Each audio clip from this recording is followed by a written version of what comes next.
இட்லிக்கு சாம்பார் எப்படி வைக்கிறதுன்னு பார்க்கலாம்.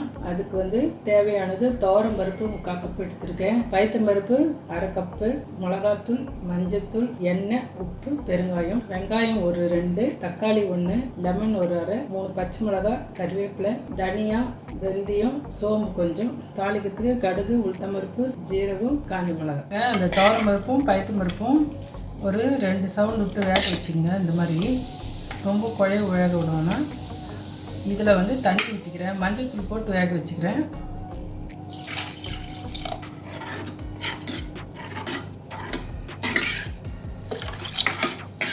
பார்த்தீங்களா எப்படி இருக்குன்ட்டு தண்ணி வச்சுட்டு இதில் தக்காளி போட்டுருங்க, வெங்காயம் போட்டுக்கலாம், பச்சை மிளகாவும் போட்டுருவேன், மிளகாத்தூள் போட்டுக்கோங்க, 2 ஸ்பூன் போட்டுக்கிறேன், காரம் தேவையானது,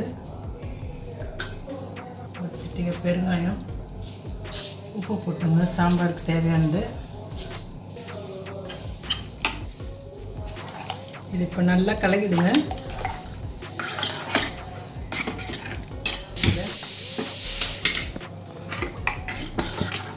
இதை வந்து ஒரு சவுண்டு வந்தோடனே நிறுத்திடுங்களா.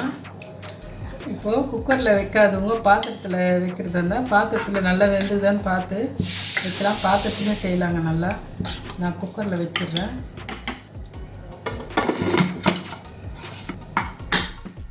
ரெண்டு ஸ்பூனு வெந்தயம், 1 ஸ்பூனு சோம்பு கொஞ்சம் எடுத்து வச்சுருக்கோம் இல்லைங்களா, இதை ஃப்ரை பண்ணி மிக்சியில் போட்டு பவுடர் ஆக்கி வச்சுக்கலாங்க.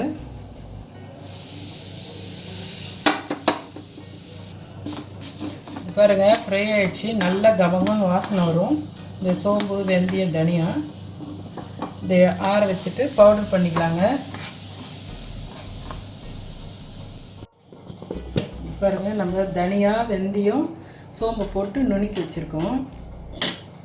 இது வந்து கொஞ்சம் நிறைய பண்ணி வச்சுக்கலாம், நம்ம டப்பாவில் வச்சுக்கிட்டு அப்பப்போ போடலாம் சாம்பார் செய்யும்போது. நான் இப்போ கொஞ்சம் பண்ணி வச்சுருக்கேன். இப்போது ஒரு சவுண்ட் வந்து ஆஃப் ஆகிடுச்சு பண்ணி இது பாருங்கள் ரெடி ஆகிடுச்சு சாம்பார். இப்போ நம்ம இதுக்கு தாளித்து கொட்டலாம்.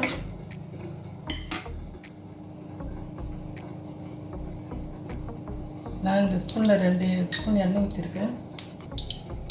இது இப்படி ஒரு கொதிட்டுங்க. லெமன் பிழிஞ்சிடுறேன் கொஞ்சம் புளிப்புக்கு. புளிப்பு வேணான்றவங்க பிழி வேணாம், ஆனால் இது கொஞ்சம் பிழிஞ்சால் டேஸ்ட் நல்லாயிருக்கும்.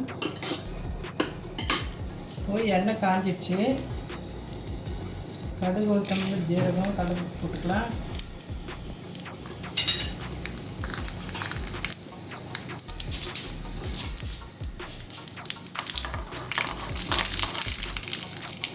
காஞ்ச மிளகா போட்டுருவேன் 1, கொஞ்சம் பெருங்காயம், கடுகு ஆஃப் பண்ணிடலாம். சாம்பாரில் இதை கொட்டிடலாம். இது கொதிக்குது பாருங்க நல்லா. இப்போ இதுலேருந்து 1 ஸ்பூன் போடுறேன். இது போடுறதுனால நல்லா ஹோட்டல் டேஸ்ட் வருங்க சாம்பார். வீட்டில் எல்லாம் விரும்பி சாப்பிடுவாங்க. நம்மளும் கொஞ்சம் தண்ணி ஊற்றிக்கலாம்.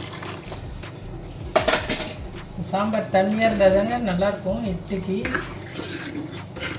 இட்லி சாம்பார் இதில்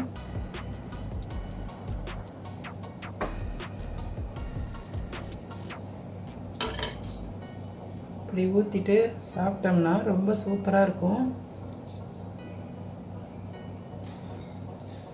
நெய் கொஞ்சம் போட்டுக்கலாம், நெய் 1 ஸ்பூன். குழந்தைங்க கூட அருமையாக சாப்பிடுங்க. இது சூப்பராக இருக்கும். மினி இட்லி சாம்பார் ரெடி ஆயிடுச்சு.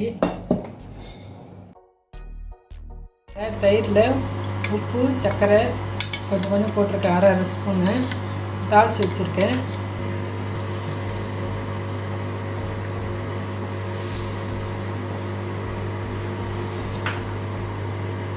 பாருங்க தயிர் இட்லி எவ்வளோ சூப்பராக வந்திருக்கு.